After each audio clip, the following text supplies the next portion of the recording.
చెప్పుకోవాల్సిందే. వృత్తిని ఇంటి పేరుగా మార్చుకుని సమాజాన్ని ఇతివృత్తంగా తీసుకొని 1,00,000కు పైగా బొమ్మలను గీసి అవార్డులు రివార్డులను సొంతం చేసుకున్నాడు.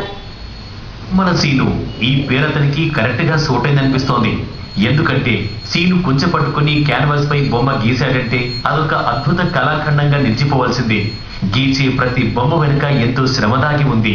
ఇందిరా గాంధీ, తాజ్ మహల్, వేమన బొమ్మలు ఇవన్నీ బియ్యం గింజ మీద గీశాడంటే ఓహో అనాల్సిందే.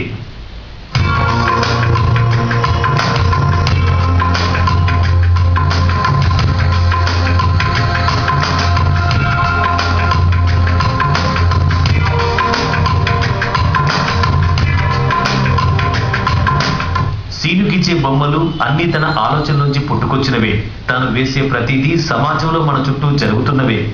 ఒకే బొమ్మలో ఎన్నో అర్థాలు వచ్చేలా క్యాన్వాస్ పై గీయడంలో ఇతనిది అందవేసిన చెయ్యి. తన కుంచె నుంచి జాలువారిన పంచముఖికి అవార్డు కూడా వచ్చింది. కొన్నైతే దగ్గరగా పరిశీలిస్తే కానీ అర్థం కావు. రావి ఆకుల మీద గీసే పెయింటింగ్స్ ఇందులో ఒక స్పెషాలిటీ అని చెప్పక తప్పదు.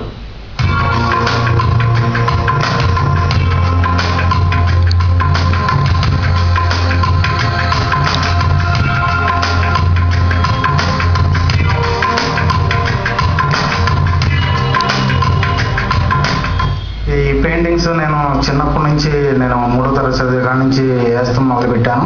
ఇప్పటి వరకు 1,00,000 పైన వేసానండి పెయింటింగ్స్. నేను వేసిన పెయింటింగ్లో స్పెషల్ ఐటమ్ ఏంటంటే స్టోన్ పెయింటింగ్, మైక్రో ఆర్ట్లు.